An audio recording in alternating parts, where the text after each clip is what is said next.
This is Power Athlete Radio.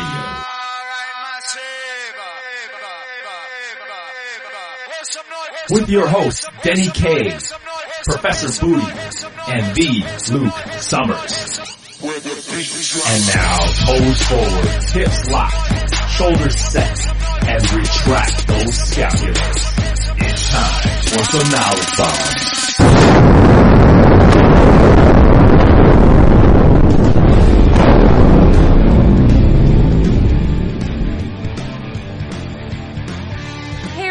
Thanks for tuning into Power Athlete Radio.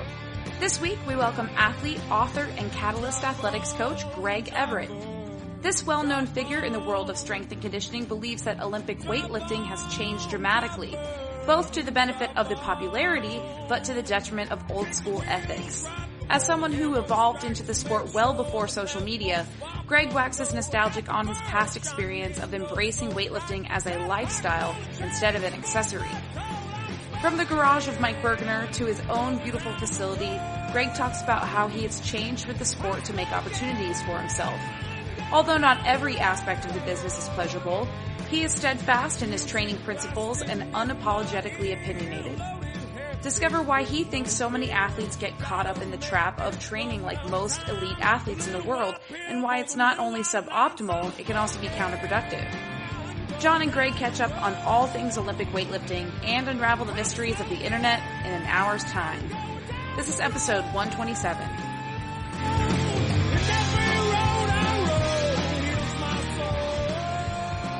What's happening, Power Athlete Nation? Welcome to another episode of Power Athlete Radio. This is Denny. I'm joined with Tex, John, and Luke. And today our guest is the founder of Catalyst Athletics, author, filmmaker, comedian, life coach. What else am I missing, Greg? Super charming, good-looking. Super charming, good-looking Mr. Greg Everett. You forgot pleasant. Greg is also one of the most pleasant people I've ever been around. That's really the word that comes to mind.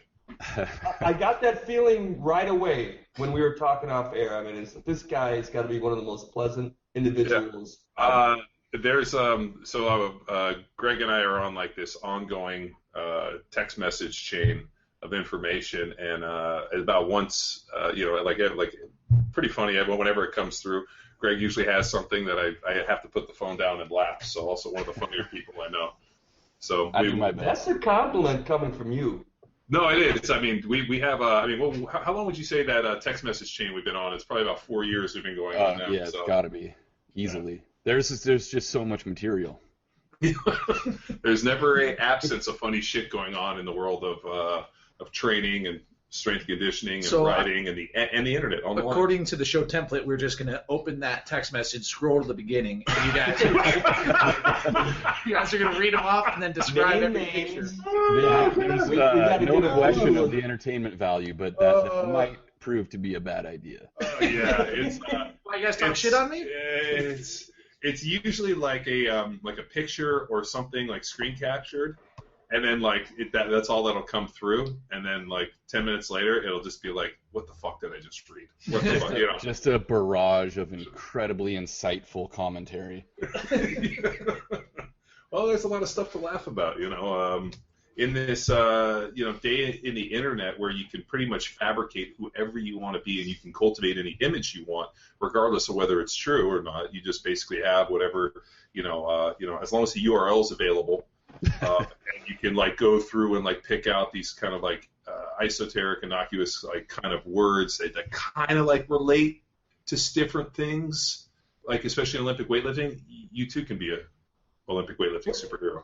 That's the great thing about esoteric words is that if someone doesn't understand it, the natural presumption is that they're just not smart enough, or they're not in the know. The owner of the word just knows so much more. There must be more to it. Or they're not in the cool kids circle. So if you don't know what I don't know. Dude, if you don't know, I'm not going to tell you. And if you can't afford it, big man, what is it? If you don't know, big man, I'm not going to afford it.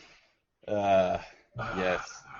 Well, thanks for carving out a few minutes of your extremely busy time and basically getting on here and bullshitting, which our Power Athlete Radio, which should be really just called talking shit on the radio. So, hey, that's what I do most of my day. Nice. We try to put out some information that people can learn stuff from, though. I mean, we put a valiant effort towards that. Well, it's like I tell my lifters, I don't give a fuck about how hard you're trying. I just want to see results. Yeah, well, effort's assumed. Yeah, like isn't effort just like fucking? Yeah, I mean, like it's a hard deal. People are like, we taught seminars and people are like, oh, but I'm trying as hard as I can. I'm like trying doesn't fucking impress me. Like everybody tries. Like show me that you're able to do these things. And I can't remember what age do you stop getting like a medal or a pat on the head for just trying hard. I think like 40s or 50s. 40 or 50. Well, I remember when we were pretty young, like there was like, oh, you played hard today, even though you lost, and like here's your orange slice. Spirit of the game. And then you were like so stoked because you get to eat orange slices, like 100 of them after the game, and maybe get a Gatorade. But and then I remember all of a sudden when it was like, yeah, you guys sucked, but like there was like no real like discussion anymore about trying hard. Yeah. Yeah, I feel like that was probably the 12 to 14-year-old age range where that switch happens. Well, but I mean which seems fair. Well, Greg, we're about the same age, so I mean that was probably in like the 80s, like maybe like the early 80s, mid 80s, I want to say, maybe when I was about 10 years old. Like I think like that was like all of a sudden once I got like 11 or 12, that all that shit stopped. It was like you're good, you suck, go sit on the bench. Yeah, I think I was fortunate to have I played all the typical sports as a kid, which is the basis of my incredible athleticism. But I think I was fortunate enough to have coaches generally who were very straightforward and honest and didn't coddle anybody regardless of age. So I'm very grateful for that. Before we get going, why don't we do what if there is somebody? What if there's somebody who doesn't know who Greg Everett is? Should we do I think we should they talk need about to get off this radio show right now. Yeah, so you shut up if you stop. We should talk about we should talk about Greg Everett. But let's talk about his history. Let's talk about Greg Everett, the author. Okay. The filmmaker, the CrossFitter. Is this the Genesis story? And then the Olympic weightlifter, and then the Olympic weightlifting coach, and then the Olympic weightlifter again. Oh. Wow. It sounds exhausting. Well, give me the 5-minute version. Delve into this. Okay, 5-minute version. I'll give you the elevator pitch, right? Is that what it's still called? Yeah. I think that's only 10 seconds though, so we'll go fast. So, like I said, did a pretty much the whole range of the typical American kid sports growing up. Ended up more as a skateboarder, and I rode competitive bike trials. Kind of through high school, a little bit into that college range on the bike, but at that point, too much damage occurs when you fuck up. I kind of was self-taught with the Olympic lifts in a very rudimentary fashion at some point in high school. Always had been involved in strength training, barbell training in particular. Wasn't necessarily particularly strong, but I could figure things out to a degree. And what's most frustrating at this point in my life is this is, of course, pre-internet era, so you had to actually go out of your way to find things. It turns out that I lived about an hour away from Jim Schmitz, who's one of the most accomplished weightlifting coaches in the U.S. And had I known that as a kid, I probably would have found a way to guilt my parents into taking me up there at some point. But anyway, fast forward to age of, 20, 21 or something like that, and I was living in Chico, California, which happened to be where the legendary Rob Wolf had just relocated to from Seattle after realizing that living in Seattle was going to make him blow his brains out because of the cloudy weather. And so just through a weird series of coincidences, I ended up training at the gym he was sharing space with, like a BJJ Muay Thai guy. And he invited me to come train with them, and I kind of looked at what they were doing, which was really early stage CrossFit. So it struck me as kind of goofy, but at the same time kind of appealing because it was a lot of just, athletic movements, and I was like, okay, I'll do this. I had the power rack in my garage and kind of was doing that on my own, but I figured I'd try something different, and that was a chance to kind of get back into have a chance to do weightlifting again, have a facility where I could drop weights and had bars that spin and whatnot. And then shortly thereafter, I ended up moving down to Southern California to train under Mike Bergner, who was my first true weightlifting coach and really my mentor as kind of a future weightlifting coach. So moved back up to the Bay Area where I'm from with my, well, at that time was not my wife, but my now wife, Amy, and we opened the facility that we're currently in now in Sunnyvale. That's amazing. Well, great show. Yeah, awesome. All right, let's grab some lunch. Yeah, that's great. Big gulps, huh? Yeah. Orange whip, 3 orange whips. All right, well, let's get into some good stuff. And the question we were talking about a little offline, why is it that, in your perception, something as, like repetitive movement pattern, like snatch, clean, and jerk, which is really, two movements that you compete in that also happen to be what you're training, have caused so much debate and have so many experts speaking different things? It just seems that, when you have something like, snatch, clean, and jerk, why is it that there's so many different variations? Is it anthropometrical ratios of lifters? Is it coaches? Is this? I mean, it's like every time I turn around, or is it all bullshit? Well, it's largely bullshit. But I think you have to recognize that this is largely exclusive to the U.S. or, countries in similar situations with regard to the sport of weightlifting. This kind of stuff, discussion and argument and nonsense, really doesn't occur, to my knowledge, in countries that have established successful Olympic weightlifting programs. And I think the first of all, the origin of it here is the general lack of information from reputable sources. In other words, you don't have, like you do in Russia or China, coaches literally with PhDs in weightlifting. The closest you can get here is a kinesiology degree or an exercise phys degree, which have it's worse than not having anything to do with weightlifting. It's actually, it kind of sets you back from understanding weightlifting. Just the bases of kind of those educational tracks. But in any case, there's that lack of information from reputable sources, which kind of opens the floodgates for a lot of opinions rather than facts or experiences, because they're so lacking. So, and then to kind of exacerbate that problem, you have a lack of truly experienced, knowledgeable people to kind of quash that sort of shit, by coming in and getting involved and saying, nope, this is how it is. And it's not that they don't necessarily exist in the U.S., it's that they tend to be people who really have no interest in getting involved in, arguments on the internet. And I wish I could say that I belong to that group.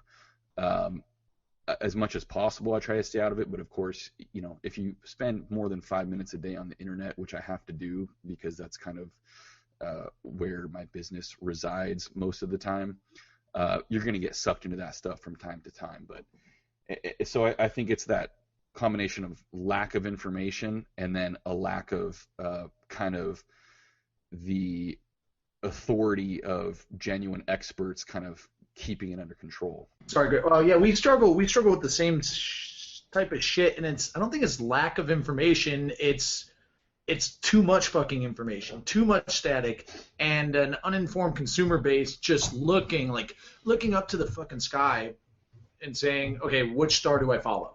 Right. Unable to find that North Star. Well, I mean, and I think the harder thing you run into is, and Luke hits it on the head, there's so much information and people don't really have the ability to disseminate it because they don't really have the background to really understand it. So they kind of go to who are their kind of gurus, for example, and then, so-and-so says this, and then what they do is they take that information and they run back to this person and they ask them, and it's like, at the end of the day, it's fucking all bullshit. And, it's kind of like, my favorite is, at least 3 times a week I get somebody forward me something from T Nation about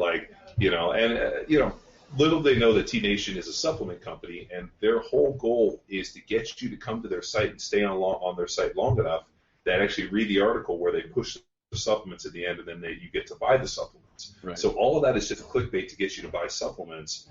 It's fucking nonsense, but they pay people out the ass. They have some good writers, they have some good information, but like part of their thing is to start controversy to get people to talk about their stuff. And so at least a couple times a week I get something, and I'm like, dude, it's not as complicated. People are re-spinning the same shit over and over again in an effort to try to get you all stirred up so you think that this is what you have to do. It's like, relax. Stay the course. And the medium to get your information out is shared. I mean, it's basically social media now, right? So the experts and the fucking jamokes all share the same medium. It's cheap, it's easy. And for you to push information out, and really it's just self-marketing. Like maybe you believe it, maybe you don't, but you're just trying to like you said, clickbait is a great example of that shit. Like, and I fucking hate it when I want to write a solid blog and I got to use some douchebag title like fucking this trick, will kill you or won't kill you if you do it right. Yeah, but that's the thing is you have to at some point you have to make the decision on whether or not you want to be a content creator or a marketer. And yeah, there's going to be overlap in this day and age of internet media, but the fact is you have to be one over the other. And if you're going to be a content creator first and foremost, you have to accept the fact that you're going to not be making as much money as you could, but what you'll get is the respect of the true experts and of the people you actually help. If you're going to be a marketer, you're going to have to accept the fact that the true experts are going to think you're douchebags, and eventually that's probably going to come out and bite you in the ass. But you will make a bunch of money really quickly. So it's a frustrating thing, to be stuck in that position, but I would much rather be able to respect myself and not become a millionaire, as long as I can support my family, that is, and and just sit here with people like you and complain about everyone else. Is that kind of like one of the messages you wanted to get across in your film, American Weightlifting? Just about like staying true to the sport, not like getting all gimmicky and. Yeah, well, I mean, one of the big pushes for that movie was I wanted to kind of record a little history, because in the last couple years that history is being really rapidly erased. By all these new people coming in who've never been steeped in the culture. They've never had that experience of actually genuinely being a weightlifter in a weightlifting gym under a weightlifting coach. And I kind of hesitate to put it this way, because I don't mean to be insulting to people who just want to try weightlifting and get involved and think it's fun. That's fantastic. I want to encourage that. But there's a big difference between a weightlifter who came up in a weightlifting gym versus someone who is doing weightlifting in a CrossFit gym, for example, and that's of course the most common situation now. You completely miss out on that environment and that culture, and a lot of just the kind of subtleties and intangibles that you can only get in that true weightlifting atmosphere, and that stuff's being lost, and people are kind of just resorting to learning about the sport in a more superficial kind of technical sort of way, rather than as a true lifestyle. And I guarantee people are going to call me elitist for saying shit like that, but you know what? It's their fucking loss. Like, if they can't really understand what the problem with that is, then I don't know what to do to help them.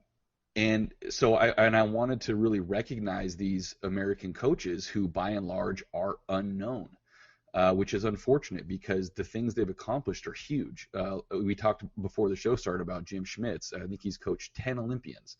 That's more than any other American coach out there, certainly more than me. I've coached precisely 0 Olympians, and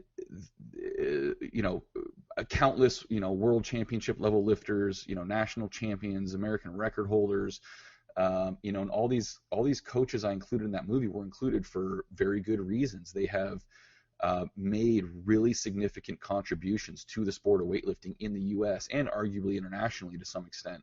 And I wanted to make sure that those guys were celebrated and they were recognized, and that was kind of recorded permanently in some way before it just got completely erased by the revisionist history that's being written right now on Instagram.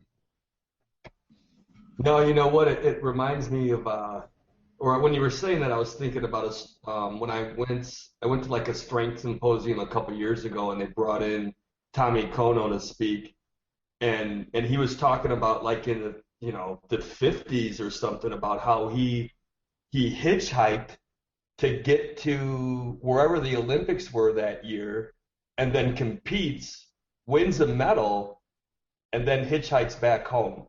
I think he was in the Army at that time too. Yeah, he was training in some like dirt floored basement. I mean, just like the passion and the love for that sport, and like what you hear a story like that, and you're like, man, like I'm kind of old school on some of the training I like to do.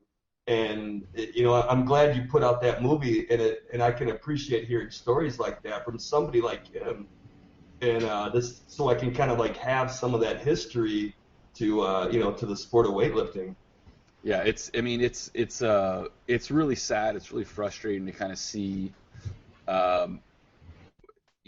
what's happened, kind of to the culture of weightlifting, because it's gotten so diluted, and yes, it's fantastic that it's growing so quickly and growing so much in the U.S. Of course, I'm not going to argue with that. It helps keep me, in a house and wearing clothes and eating food. But that doesn't mean I have to accept and be happy about, the unnecessary changes to the culture and to the mindset. And like you said, there's kind of a increasing diminishment of that, I guess what a lot of people would call old school attitude, which to me is just an attitude of being hardworking, kind of keeping your mouth shut, respecting the people who have come before you, and not being an asshole. Which, I mean, I don't know, those all seem pretty great to me. I would love it if more people would embrace those things. Yeah, and don't pretend to be something that you're not. I mean. Yeah, just because I had a guy, I just have to vent on this real quick, and it's fairly germane to the conversation. But I made some post the other day, and that's one of the frustrating things, is you can post something in clearly worded English, and you're going to get interpretations that range from a little bit off to fucking ridiculous. But I posted something about basically, fraudulent misrepresentation of yourself on the internet as a coach, when you don't even coach any athletes, for example. And some guy said, oh, yeah, I love what you do and all, but you can't publish all this information and then expect people not to steal it from you. And like that just struck me on so many levels as just insane. I mean, so basically he was telling me that it's my own fault for publishing information, that it's being plagiarized, which wasn't, the comment wasn't even about people plagiarizing me and anyone else, which happens all the time. But to have someone tell you that you can't put information out there and then not expect people to give credit for it, it's like, no, I mean, that's what, there's a whole system of citation that exists from multiple organizations for exactly this purpose. To give credit to information that's been developed by other people's in your own work. It's not that fucking confusing. It kind of reminds me of the girl that goes out to the bar who dresses up a little bit, has a drink, and then something bad happens to her, and they're like, well, she wanted to get raped. Look the way she was dressed. You're like, come on, dude. Like, yeah. Is that really how you're thinking? So, like, by actually putting together good information to put out and not only kind of help yourself, but to help other people in this kind of constant fight to educate. But now, if it gets stolen, it gets pinched, or if this idea gets taken, then it's your fault for putting it out there. I mean, get your head around that one. Well, we deal with this a little bit in that it seems as if the information you put on the internet leads to such massive butthurt. It's like I can't even describe it. Like, for example, I called somebody out on something, and the guy was like so fucking butthurt by it, and I even said to the guy, if we were in person, you wouldn't even take this personally. He would listen to me. I would tell you. You'd shake your head, and we'd go on. But you're making this so much of a bigger fucking situation because the sensitivity level and the amount of butthurt on the internet is so fucking high. Like, it just blows my fucking mind. Did you use bro? Because you got to use bro to make it legit. Or bro. Oh, bro. I'm not your fucking bro. You know what? If you don't know me. Yeah, but it was pretty interesting, and like finally I just fucking like let it go. But I'm like, dude, the amount, like I don't know when. I mean, it's almost like you would almost think that the internet would almost make people less sensitive and like more callous and like kind of just very, very cold.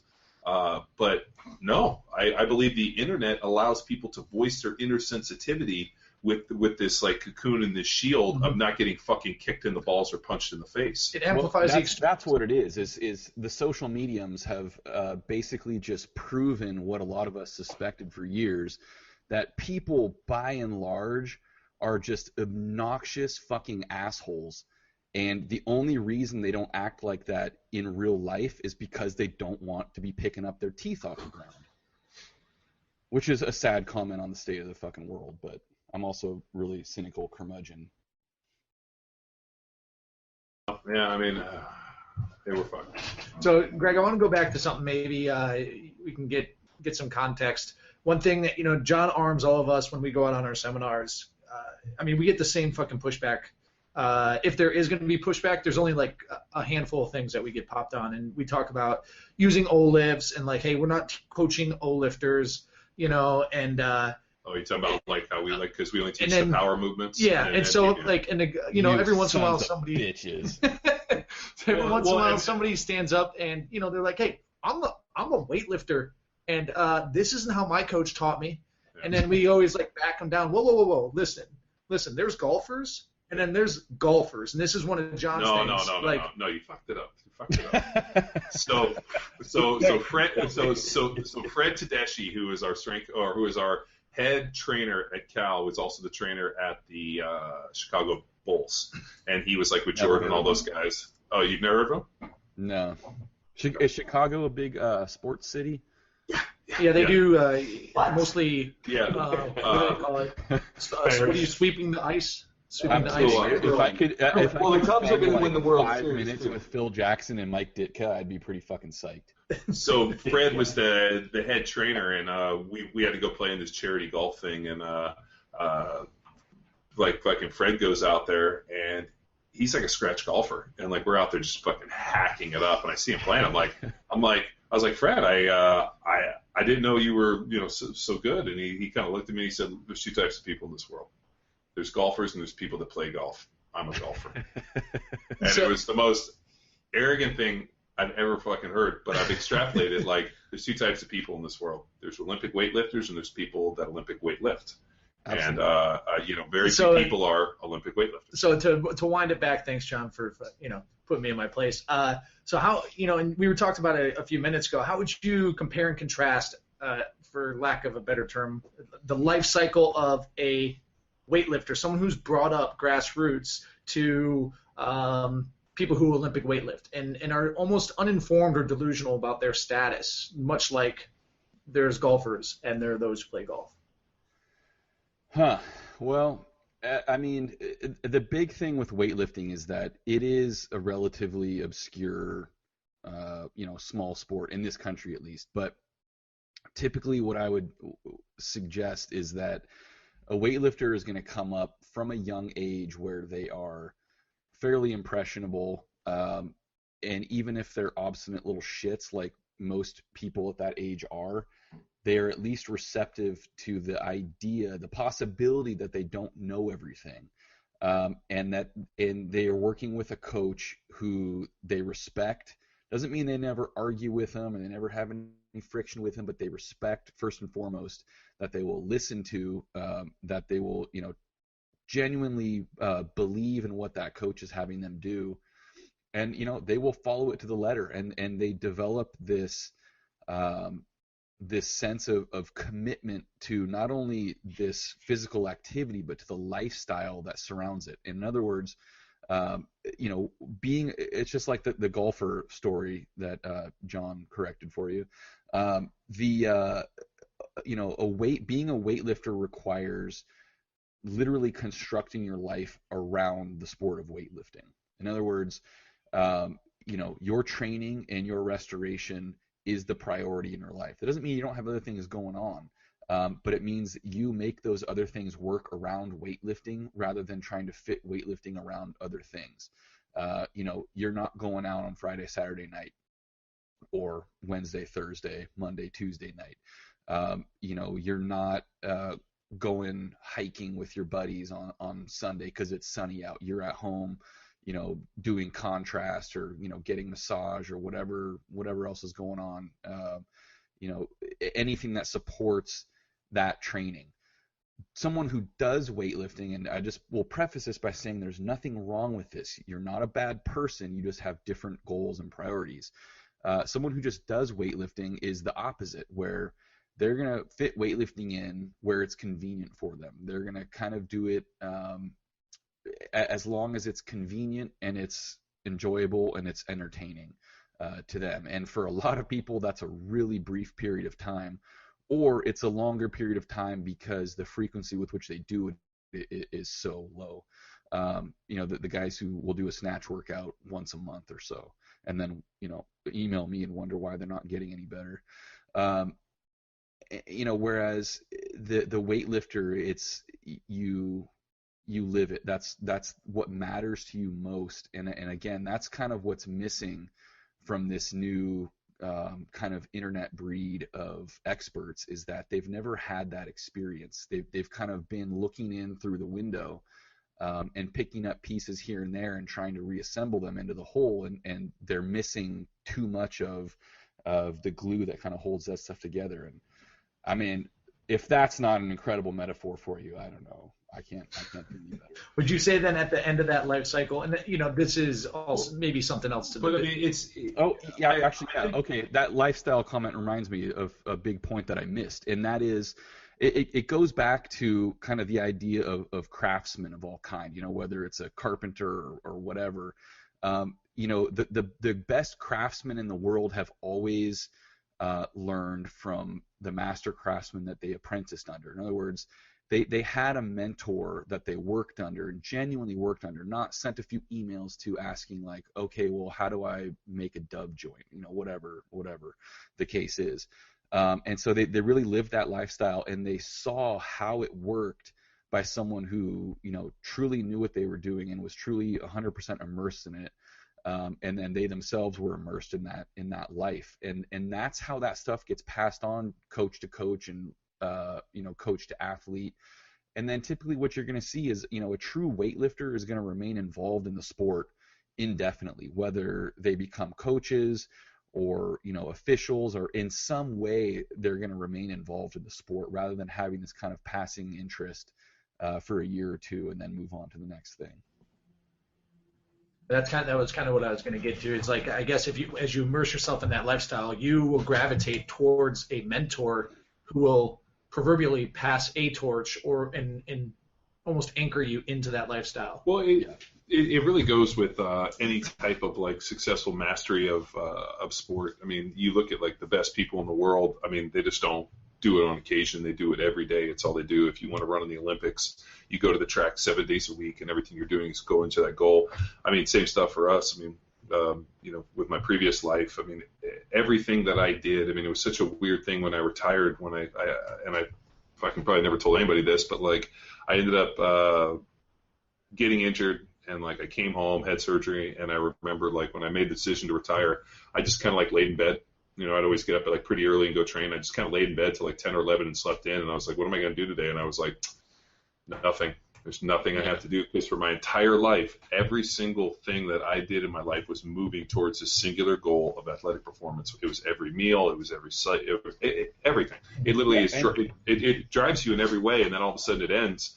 And like a lot of guys just go to the bar and get fucked up. They go buy a pound of blow and a bunch of hookers, and they just fucking blow it all, and then they fucking are like, oh fuck, what did I do? Because they don't know how to cope with it. Gotta go weightlift. Yeah. Well, and I think like, I mean, this obviously way better than I do, but I think people don't understand that, with football is, it's not just, field time, game time. I mean, you guys are sitting there studying playbooks, having team meetings, all these.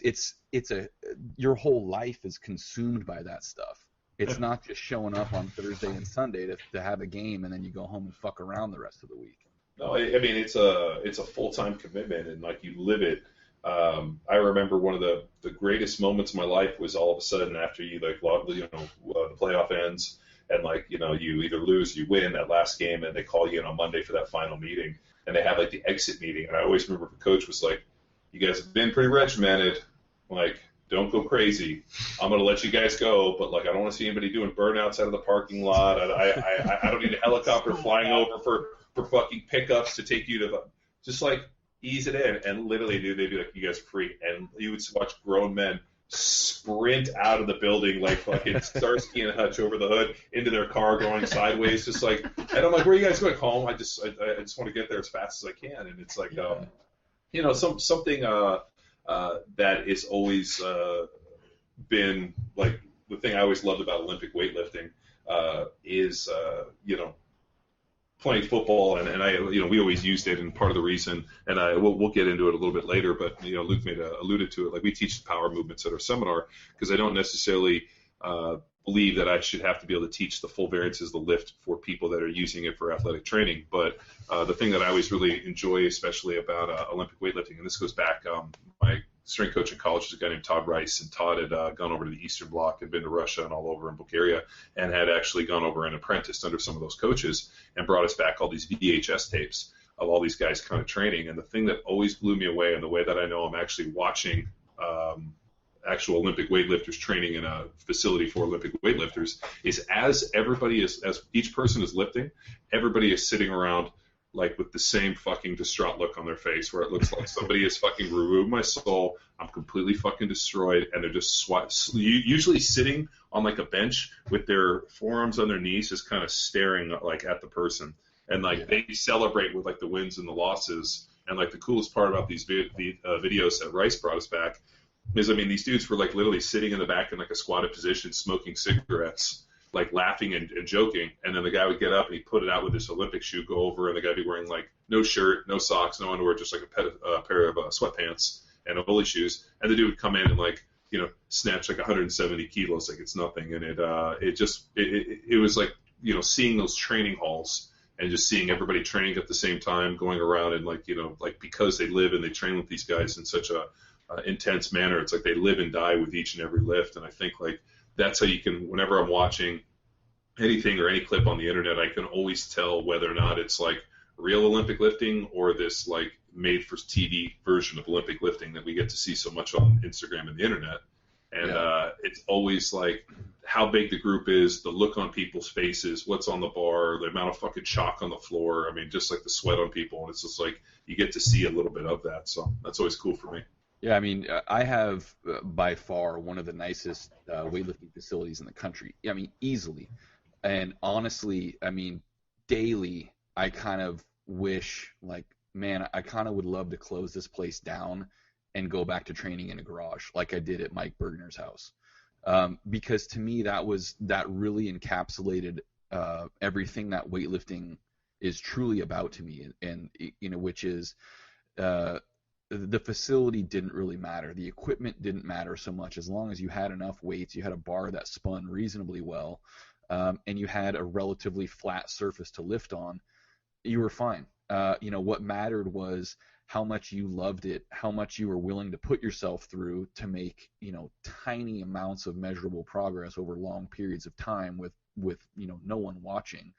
I mean, when I started, the internet was still relatively young. Instagram didn't exist, Twitter didn't exist, Facebook didn't exist, and so there wasn't even the opportunity to be like, all right, I'm going to post every single lift I do today, preferably get some nice butt shots, take pictures of my new fancy socks, whatever the case is. It was, you're here to train, shut your fucking mouth and do the work. And then if you put in that work and you really truly prove that you are dedicated to this, then maybe a few years down the line, you might get some recognition. The other one is you can always spot Olympic weightlifters by how disgusting their shoes are. So that was something, like, I had one pair of shoes and had them for like 6 years, and I remember like I got a new pair, and I carried them around in my bag for like 2 years before I finally was like, man, okay, I got to retire these and put these new ones in. And like I remember seeing like a dude, we had a guy that played football with us in college, a guy named Chris Marie, and he was from France, and he was an Olympic weightlifter from France, and he came to Berkeley and decided to try out for the football team. And the dude was fucking beyond strong, but his Olympic weightlifting shoes, he had duct taped them together. Yeah. So, like, I competed this last nationals with athletic tape holding the toes of the soles of my shoes on because they were falling off. The first 4 inches was completely separated from the. But that superstition, it's like that superstition and being like, dude, I can't retire these things. My best lifts have been in these shoes. There's no way I'm gonna fucking retire these things. Which is like the same shit in football. Like I played with guys that wanted brand new shoes every game. I wore 2 pairs of shoes the entire season, and I remember like the end of the year they were like, "Hey, you're gonna have to like do something with those." I'm like, "Don't touch my fucking shoes." And they're like, "But they're broken down." I'm like, "No, dude, they're just where I like them. I'll get 2 new ones next year." And like it's always interesting when you go in and people are like, "Oh, I have 27 fucking Nike Romulos and every color to match my outfit for the day." I'm like, "Oh God, fuck you." Yeah, buy a snowmobile. That's very Don Johnson, Harley Davidson, and a Marlboro Man of you, John. Remember, dude, I'm telling you. What's going with your fucking boots, Harley? He's like, get off my boots. I'll tell you, this is so funny. I love that movie so much. That's a great movie. That movie made me want to buy or get a motorcycle, and I actually got a motorcycle. It was obviously not a bitchin' fucking shackle down FXR like he wrote in that movie, but it was a 1976 Honda 750 Super Sport that was sparkly root beer with an orange stripe and was ugly. But that actually made me want to ride a motorcycle, so I do love that movie. So I'm very impressionable too when it comes to movies. Oh, let's talk. I know Greg, you're a connoisseur of movies. What would you say give us your top 5 favorite movies, if you can do it, if it's even at all possible? Comedies, everything. I don't know if it's possible, but I think I would have to say, well, let me give you the best sports movies first, because that'll at least ease into the topic. It's got to be Vision Quest, Hoosiers, and Rocky. I mean, Rocky's kind of a given, but Hoosiers and Vision Quest, I can watch those, weekly and still get pumped. Although actually one time I was on a plane going to nationals, it was either last year or the year before, and I was watching Vision Quest on the iPad, and the flight attendant kind of looks at me, he's like, "What are you watching?" I was like, "Vision Quest." "What's that?" I was like, "Oh, it's this great movie about a wrestler and this and that." And so she leans over and looks down at the iPad, and of course it happened to be the scene where Madonna is singing on stage in the bar, and I was like, fuck. Oh. This lady thinks I'm like watching an 80s Madonna movie right now. I'm just lying about it. You're watching Desperately Seeking Susan, I know. Yeah, exactly. I was like, son of a bitch. I think probably when people ask me what my favorite movie is, I think I always come back to Requiem for a Dream as being just like one of the greatest movies ever made, just with regard to everything. I mean, like the camera and editing work, the scoring of it, the acting, even the subject matter. I mean, it's a Hubert Selby book, and it's like the most disturbing, depressing movie you'll ever see, but it's incredible. Yeah, I was going to say I saw that movie once, and I was probably one of the more depressing movies I've ever seen in my life. So, yeah, it was when you said that, I was like, are we thinking of the same movie? Because how did you go from Vision Quest to Requiem for a Dream? I know for a fact I haven't getting ready for a meet, that's for sure. Yeah. Well, fuck this meet, I'm just going to go do a bunch of blow and kill myself. I have my appreciation for film is only like 1 or 2 layers deep, like clearly because I like the Fast and Furious series. Well, those are it's not real. I mean, they're not really a series. They're documentaries. Yeah. Yes. Series of documentaries. Yeah, they're documentaries of the ability of the film industry to remake the same fucking lame movie 7 times and still get all your money. Hey, come on, best line in the movie. And you know movie. what? They're going to make 3 more of them. And here's the funny part. I'm going to go see them all. There's a reason they keep making them, and it's not because they're stupid.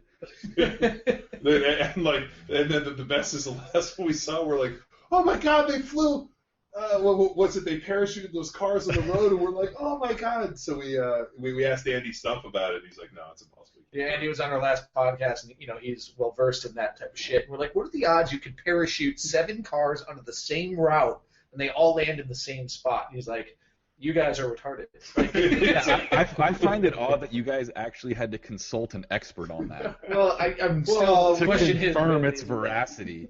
Well, but it was more like Andy was there, the opportunity was there, and Greg knows Andy, so anytime you can put Andy in a situation where he's gonna like give you the straight fucking play and then land a blow on you in the backside, you fucking have to go with. So, yeah, that's fair.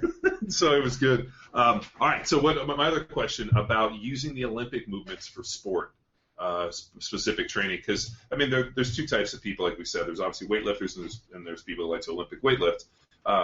When we go in and we work with athletes, they always ask us, well, what about the Olympic movements? Do you teach them or do you use them? I'm like, yeah, I think they're great, but we don't necessarily teach full variances of the lifts. And we always get this idea of like, well, why not?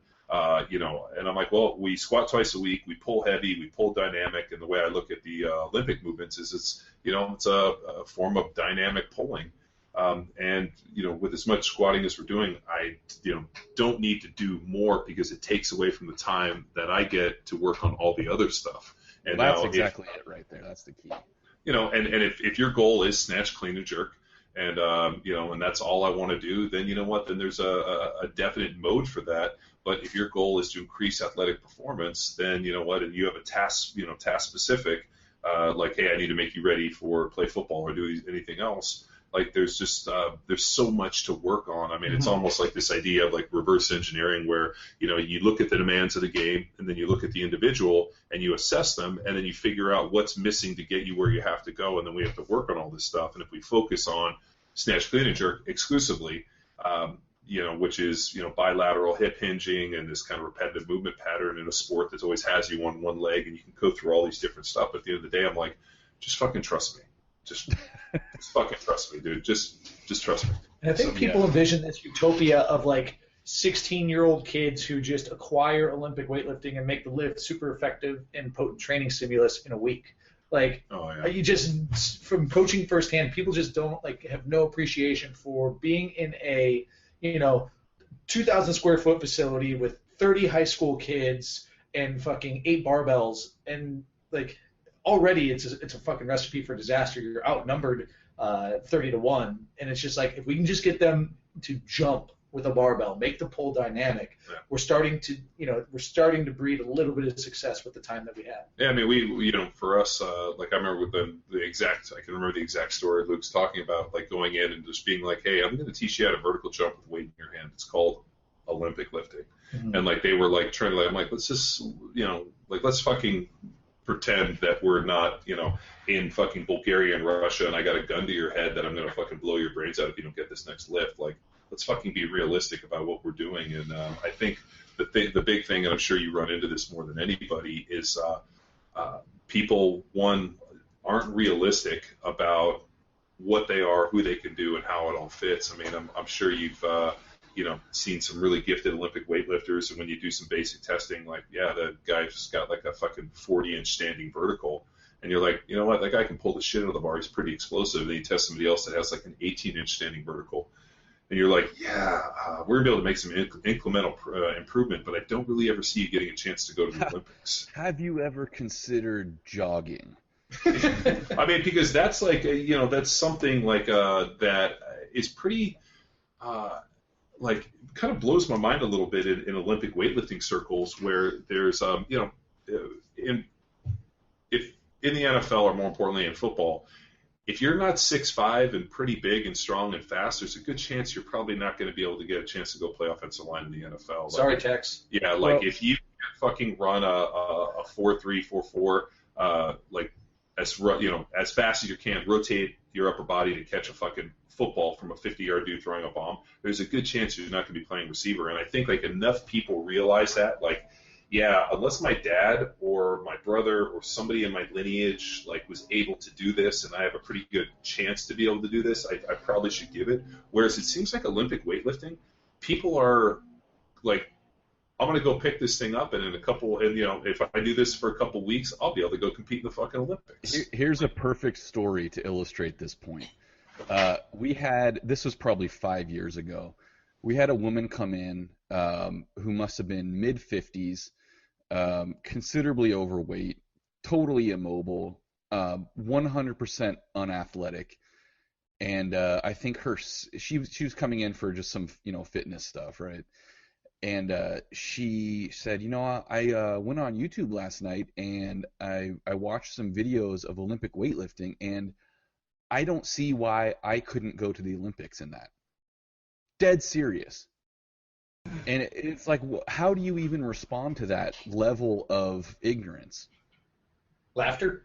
Well, I mean, no, I needed her money, but but I think going back to John's point is that the biggest, and this is the thing that no one likes to hear, because it makes them feel bad about themselves and feel hopeless, but hey, that's life. The biggest thing in being a successful coach is recruiting the right fucking people. You cannot, what's the saying? You can't make a racehorse out of a fucking jackass. You can't make chicken salad out of chicken shit. Like, you have to have the right material to begin with. But the other part of that too, and which is what is sorely missing in weightlifting in this country especially, is the proper timing of athlete development. In other words, you take gymnastics. Those kids are starting at 5 years old, 6 years old. There's very regimented, systematic development, across 10 levels from compulsory to optional, blah, blah, blah. Whereas, if you took a kid who wasn't necessarily incredibly athletically endowed, his parents were librarians or, whatever, they squatted on and off the couch and that's about it. If you start that kid at 10 years old, learning technique when they're most they're able to develop motor patterns the best, and then you move on to developing speed and explosiveness at ages 12 to 14, and then as they start reaching sexual maturity, you start introducing more strength training and all these different things, and you have this properly timed staged, systematic, long-term development. You can make that kid a pretty damn good weightlifter. And what's happening here, and which is the source of much frustration for both athletes and coaches, is that people are finding the sport at age 25, if we're lucky. Usually it's more like 30 or 35, and with no athletic background or very limited athletic background in a completely unrelated activity, like being a triathlete or something like that, no mobility, no explosiveness, no strength, and then wondering why they can't win the national championships in 1 year of training. So do we have an idea of why? I mean, we just actually, I think on Facebook I saw, and I can't remember the guy's website. It was like some Olympic lifting guru guy, but he posted that Russian dude was it cleaning and jerking like 555 pounds. Yeah, I just watched the video. Yeah, the guy was in black. I mean, we literally watched it, and the dude literally cleaned it up. And like, dude, the bar hit, and literally the dude was standing up before the bar even landed on his shoulders. I mean, he stood up like it was fucking nothing. Well, he's been squatting 500 pounds since he was 16. Yeah, exactly. Yeah. I mean, but that's the thing. Like, people see that, and he makes it look so effortless. And I'm like, all right, so you have to remember like the system that these guys grew up in. I'm like, and like the more interesting part is, and somebody asked me this once. They said, do you think that there's a correlation between athleticism and Olympic weightlifting? Does it build athleticism? And I kind of like had to really kind of think about it a little bit. And I was like, I've seen incredible athletes that were really good Olympic lifters, and I've seen Olympic lifters that were not great athletes that could Olympic lift, but I've never seen Olympic lifting turn a bad athlete into a good athlete. No, because you have to be a certain level of good to be successful in Olympic lifting, like any sport. I mean, you have to have certain physical qualities inherently, and that's the thing is that's why these sports at the elite level self-select the proper athletes. Do you think that do you think that all of this is basically genetic, or do you think that there's a time window from like day one up until the age of 3 or 4 years old that just is some form of athletic development that kids are missing? I mean, I have a couple theories on this, but I think it's a combination of both for sure. I mean, you take I mean, the classic example I'll always use is, people who scoff at the idea of genetic predisposition to physical traits, which to me is just fucking mind-boggling. But, okay, so if Richard Simmons trained exactly like Schwarzenegger, same drugs and everything, would they end up looking and performing the exact same? Or, Richard Simmons and Usain Bolt? The answer to anyone who's reasonably intelligent is no. Yeah. There are genetic qualities, and in particular, the speed-related qualities are the big ones. Speed and explosiveness; those are very much genetic. Sure. Strength can be developed to a much greater degree. Mobility can be developed, especially if it started at a young age and preserved. I mean, every kid is mobile. That really the issue is preserving that mobility, as the kid gets older. So, yeah, if you intervene at the right age and you exploit those periods of time in a kid's development when they're most apt to accelerate. It's just like learning a language, right? Sure. A 4 to 8 year old learns another language very easily and very quickly and can become fluent, versus a 40-year-old over the same period of time is still going to sound like a dumbass trying to speak that language. The body is just I keep not being able to find the right word I want, but you're capable of developing certain traits optimally at different stages of your physical development. And so that's what a sport like gymnastics exploits, which is more successful in this country because there's opportunities, versus weightlifting, where in these successful countries they are able to take advantage of that systematic long-term development. So by the time when a 26 to 28-year-old weightlifter is at the World Championships, they've already been training for 10 to 15 years. Versus we have that same age weightlifter, they might have been training for 3 to 5 years. And so the fact that we're behind shouldn't really be that surprising.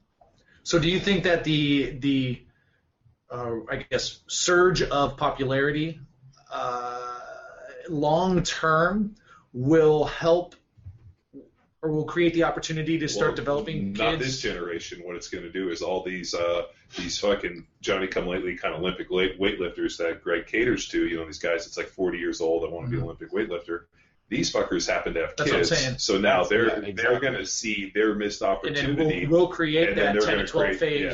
So it's going to be actually 1 or 2 generations. So America's coming back.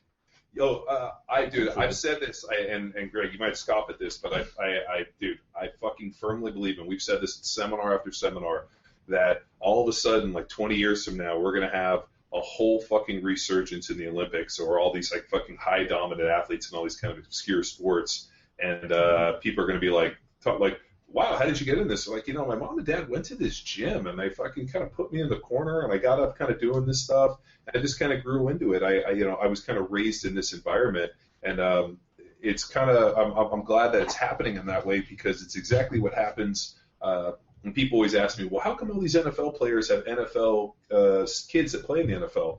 And I'm like, well, because when you go to the training facility, guys on off days or on certain days or after games, whatever, they bring their kids in the locker room. Like, kids are at practice during training camp, and like those little kids who sees their dad out there playing is around it, and they grow up in it, and they see the importance. Their dad takes them to the gym, and they do all these things, opposed from the dad who was an accountant or a fucking dentist. But like, if your whole life is an NFL player and you have your little mini-me with you at all times, he eats every meal. I remember Dave Diaz-Infante's little boy would come all the time. And I remember, he was like, hey, Dad, when are we going to get our protein shake? And he's like, make sure you put the creatine in there. Yeah. And, his little boy was, 5 or 6, and he was like, no, we take our protein shakes. We have to. We got to get ready.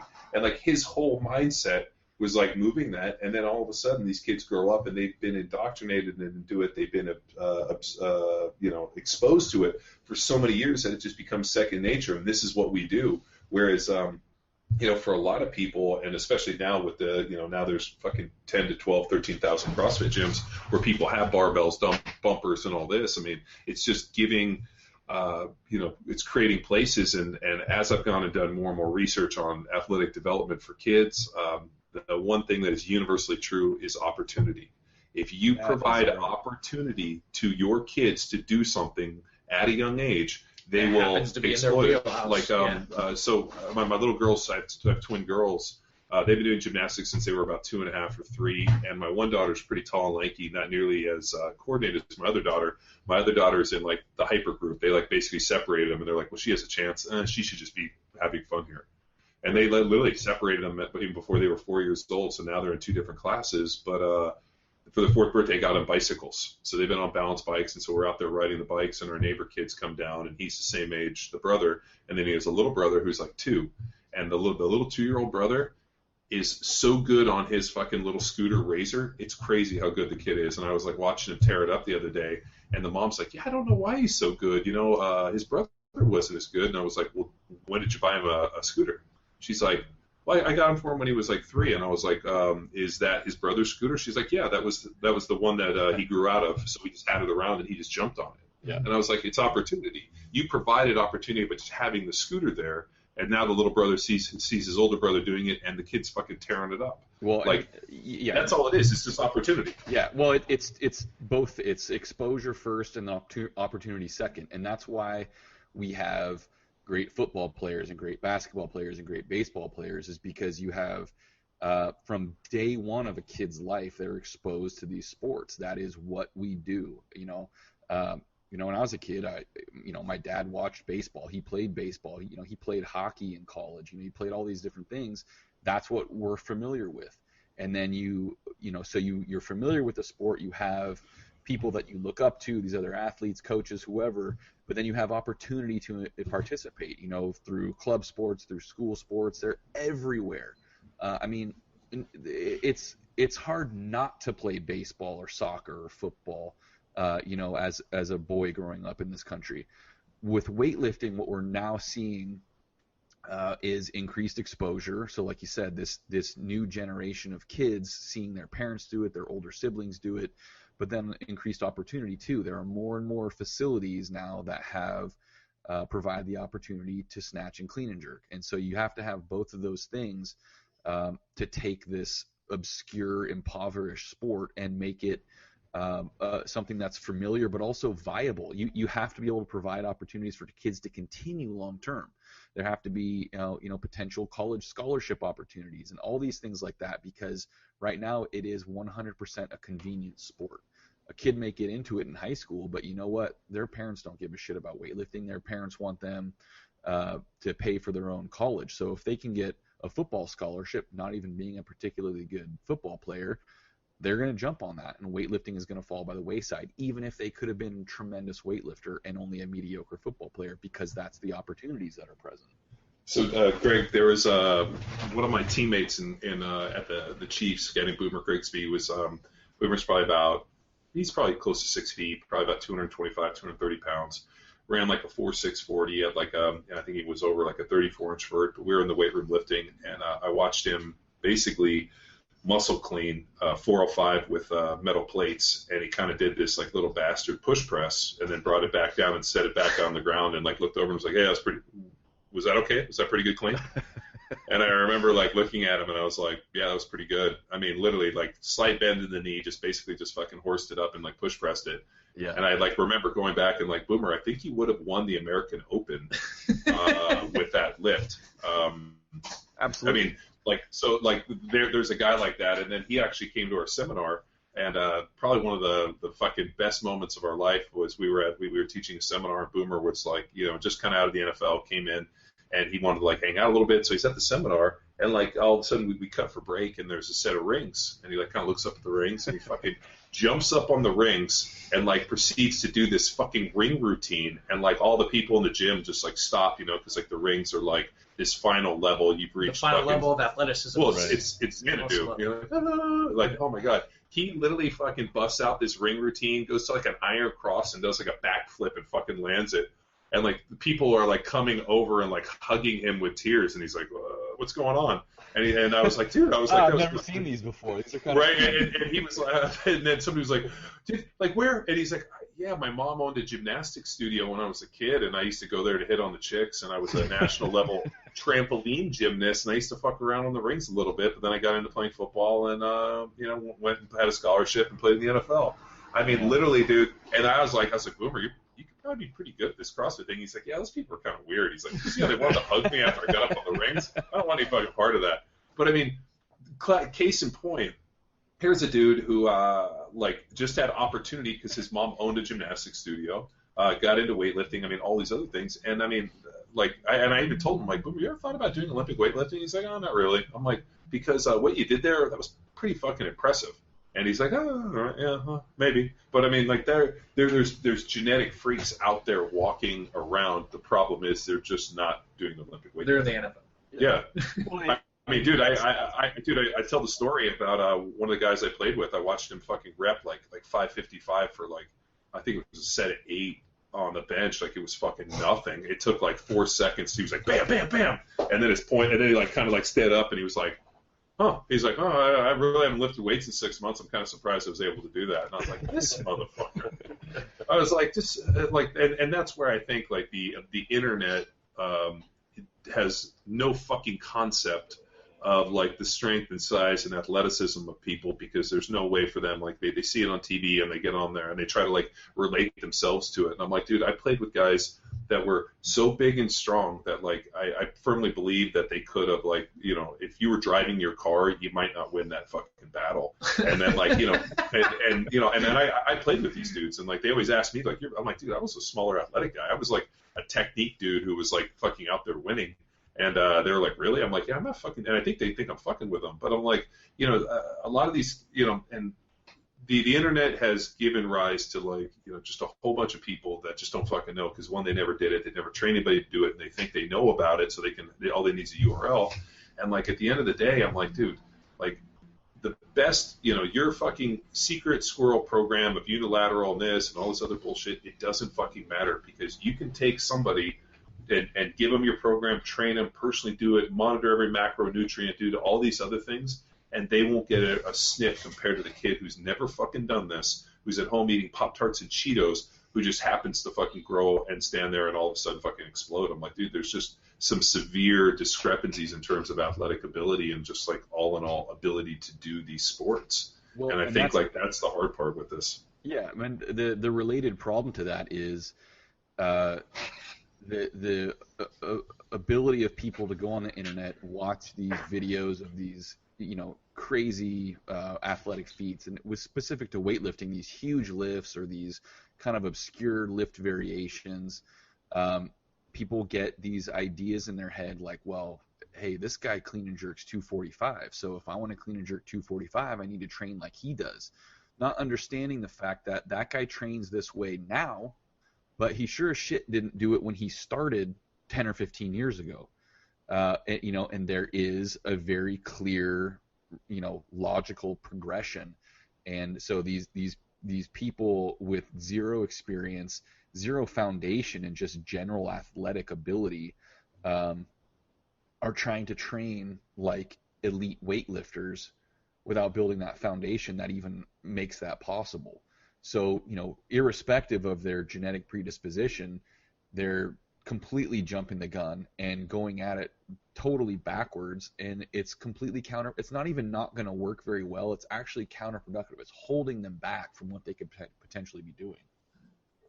And we watch guys all the time with the like the conjugate method, for example, and I see beginners doing all these variations of the lift, and I'm like, dude, why don't you just learn to fucking back squat? Like, why don't we just keep this fucking basic? And like, let me, you know, and even our amateur template, the one that we use, which pretty much every single person that walks through the door, no matter who comes and finds us, it's 5 basic lifts. You're going to squat, you're going to press, you're going to deadlift, you're going to power clean, you're going to bench press. And then once you get really good at those 5 movements, we might add some variations. Once you get, like, it just blows my mind that I think, like, people go and, like, a beginner will go and find the most fucking complex, most deep, like, fucking craziest programs, and they'll look and they'll be like, oh, that's the one that's going to get me. And I'm like, that's so fucking backwards thinking. I would think, like, I'm a beginner, let me find the most basic shit. And as I get a little bit better, I might need, I mean, but I think it all goes back to this the beginning basic programs are not glamorous. No, they're not sexy. Oh, yeah. Greg, it sounds like, you've been pretty insightful on all this shit. Everyone. Do you, let's say I am a beginner and I want to learn how to Olympic lift. Do you have any online resources I could go check out, or what's up? Is there anywhere that you could send us that maybe there was something called the beginner program?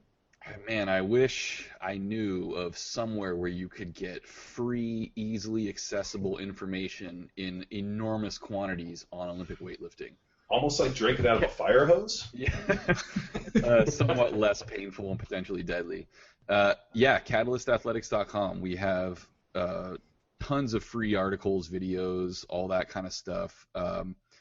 We also have a bunch of books, these things that people used to use to get information in large quantities in well-organized fashion.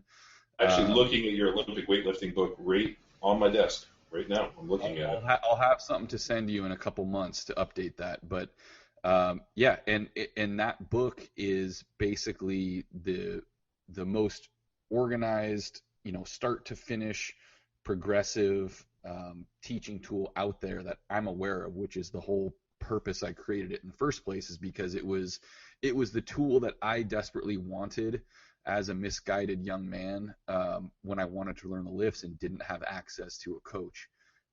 And I think that's really why it's done so well since it came out in 2008. And I mean, it's completely dominated the market, as small as it is, because it was a huge gap in what was available. No, that's great, man. We're pretty far over the hour that we were supposed to be chatting, but it's been a great conversation, Greg, and a lot of good information for our listeners, because I know a lot of them do fucking bang some weights. So anything else you want to leave us with? You got any events coming up or anything you want anyone to check out?